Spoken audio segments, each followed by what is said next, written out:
জীবনকে জীবনের গতিতে চলতে দাও, দিন তোমারও আসবে।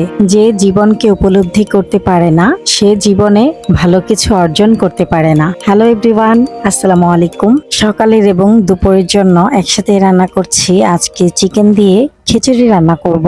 তেলের উপর আমি গোটা গরম মশলা দিয়ে দিলাম, তারপর পেঁয়াজ কুচি দিয়ে দিলাম, কাঁচামরিচ দিয়ে দিলাম। পেঁয়াজটা হালকা ভাজার পর এখানে হলুদ মরিচ, ধনিয়ার গুঁড়া দিয়ে দিলাম, জিরার গুঁড়া দিয়ে দিলাম, পানি দিয়ে দিলাম, আদা রসুন বাটা দিয়ে দিলাম। তারপর মশলাটাকে খুব ভালো মতো কষিয়ে নেব। লবণটা দেওয়া হয়নি তাই লবণ দিয়ে দিলাম। মশলাটা খুব ভালো মতো কষানো হয়ে গেছে। তারপরে আমি চিকেন দিয়ে দিলাম। ফ্রিজের এক কোণে মুরগির বুকের মাংস একটা পড়েছিল, সেটাকে আমি ছোট ছোট টুকরো করে নিয়েছি। মুরগির মাংসটাকে মশলার সাথে কিছু সময় নিয়ে কষিয়ে নিয়েছি। তারপর এখানে চাল আর ডাল দিয়ে দিলাম। এখানে ভাতের চালের সাথে আমি পোলাও চাল দিয়েছি আর মসুরির ডাল দিয়েছি। চালটাকে আমি কিছু সময় ধরে ভেজে নিয়েছি। তারপর এখানে পর্যাপ্ত পরিমাণে গরম পানি দিয়ে দিচ্ছি। এই পর্যায়ে গরম পানি দেওয়ার চেষ্টা করবেন। তারপর মিডিয়াম হিটে ঢেকে রেখেছি। এখন উপর থেকে একটু ঘি দিয়ে দিলাম, আরো 10 মিনিট দমে রাখবো। তারপর রান্নাটা হয়ে যাবে। কয়েকটা কাঁচামরিচও দিয়ে দিলাম। এই তো রান্নাটা হয়ে গেছে। এখন আমি আরেকটু নেড়ে চেড়ে ভালো মতো মিক্সড করে নিলাম। আর আগের কিছু গরু মাংস রান্না করা আছে, এটাকে আমি ঝুরা মাংস বানাবো। মাংসগুলোকে আমি ঝুরা করে নিয়েছি। আর এখানে তেলের উপর পেঁয়াজ আর কাঁচামরিচ ফালি করে দিয়ে দিলাম।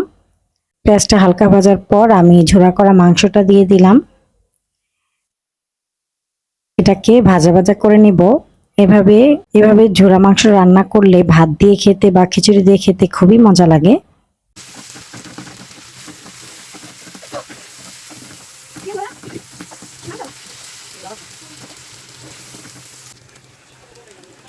এই তো মাংসটা ভাজা ভাজা হয়ে গেছে। এই পর্যায়ে আমি চুলাটা অফ করে দিয়েছি। তারপর সবাই সবার খাবার খেয়েছে। লাস্ট পর্যায়ে আমি খেতে বসলাম। আলহামদুলিল্লাহ, খিচুড়িটা খেতে খুবই মজার ছিল। গত দিনের কিন্তু অনেকগুলো আম ছিল। তারপর আপনাদের ভাইয়া আবার আম এনেছে, লিচু এনেছে। আজকে আম এনেছে হিমসাগর। তো আমি সবকিছু একটা বলে ঢেলে নিচ্ছি। এই লিচুগুলোর নাম নাকি চায়না 3। লিচুগুলো খুবই মিষ্টি ছিল আর দেখতে খুবই সুন্দর ছিল। তো আমি সবকিছু বের করে ঢেলে নিচ্ছি। আর সাথে জামও এনেছে। জামগুলোকে আমি ধুয়ে একটা চালনিতে ঝরিয়ে রাখবো। এই তো এখানে সবকিছু ঢেলে নিয়েছি, আম, জাম, লিচু। আচ্ছা, এই ফলগুলো থেকে লিচুটা কিন্তু আমার অনেক বেশি পছন্দের। আপনাদের কার কোনটা পছন্দ কমেন্টের মাধ্যমে কিন্তু আমাকে জানাতে পারেন। আর আমার ভিডিওটি আপনারা কে কোথা থেকে দেখছেন সেটাও কিন্তু আমাকে জানাবেন। ভিডিওটি ভালো লাগলে প্লিজ একটি লাইক দিবেন। ভিডিও সংক্রান্ত কোনো মতামত থাকলে কমেন্টের মাধ্যমে জানাতে পারেন। আজকের মতো ভিডিওটি এ পর্যন্তই। আল্লাহ হাফেজ, আসসালামু আলাইকুম। আমাকে সাপোর্ট করার জন্য আমার ভিডিওটি চাইলে একটা শেয়ার দিতে পারেন। আর যারা শেয়ার দিচ্ছেন তাদের সবাইকে অসংখ্য ধন্যবাদ এবং অসংখ্য ভালোবাসা।